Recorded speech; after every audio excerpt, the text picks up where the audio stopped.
Assalamualaikum warahmatullahi wabarakatuh. Mensikapi fenomena sosial politik Indonesia yang akhir-akhir ini terjadi yang membingungkan, khususnya perihal aksi dari salah satu paslon capres-cawapres yang buru-buru menyatakan diri sebagai pemenang dan menyatakan ingin merangkul semua pihak seakan-akan sudah bisa menguasai keadaan dan yakin akan menang, padahal sejatinya masih dalam kondisi proses panjang.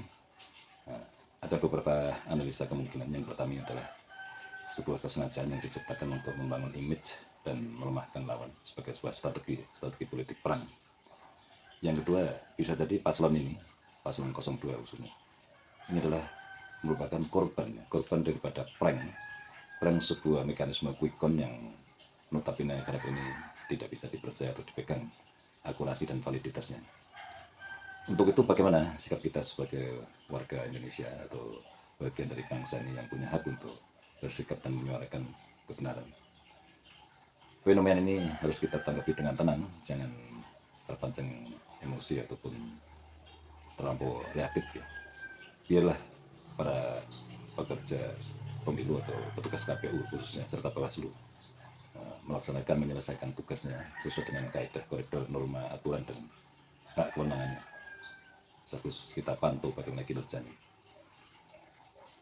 Yang sangat memprihatinkan dan fatal bagi sebuah kinerja tingkat nasional adalah sistem input data yang melalui mesin yang disebut Sirekap, yang menurut berbagai sumber resmi di berbagai wilayah, baik oleh pengamat independen ataupun oleh relawan dari bersaing dari paslon 02, dalam ini adalah 01 dan 03, menemukan jejak digital yang sangat prihatin ya, sangat vulgar dan masif.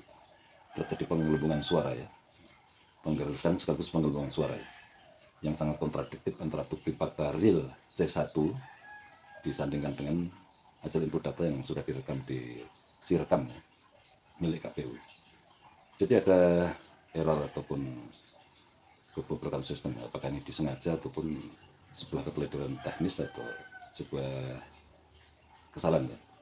Kalau ini sebuah kesengajaan yang polanya sudah diatur atau sistem ini sudah dirancang sebelumnya, ini sungguh ini suatu hal yang sangat miris, menjijikkan, sekaligus ini adalah kejahatan politik dan mengatur sistem IT dan sebagainya. Ini merupakan kajian serius yang harus dilakukan oleh para ahli hukum, para praktisi, khususnya tim ahli daripada paslon yang lain, dalam rangka sekali lagi untuk menegakkan keadilan, menegakkan supremasi hukum, serta menegakkan profesionalisme di dalam mengawasi kinerja para petugas pemilu.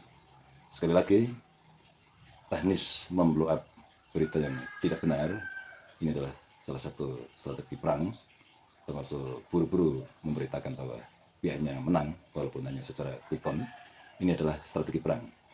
Jadi diharapkan seluruh bangsa Indonesia, masyarakat Indonesia khususnya pemilih, tidak perlu panik, tidak perlu terburu-buru untuk mempercayai. Biarkanlah kinerja KPU berjalan sebagaimana hak dan kewajiban penyelenggara pemilu, sambil terus kita pantau, kita pelototi. Kalau toh ada banyak laporan tentang pelanggaran, lakukan suatu pendataan, pembuktian, pengumpulan bukti, dan dilakukan pengumpulan yang lebih valid dan lengkap, sehingga pada saatnya nanti bisa dilakukan gugatan atau ajuan sengketa pemilu. Demikian, semoga menjadi pembelajaran yang sangat berharga bagi bangsa ini, di mana negeri ini harus kita rawat, kita jaga, jangan sampai dikuasai oleh ambisi-ambisi yang melampaui dari koridor kewajaran. Salam demokrasi, salam budaya, salam santun, salam kita taat kepada hukum, keadilan, dan NKRI tetap harga mati. Assalamualaikum warahmatullahi wabarakatuh.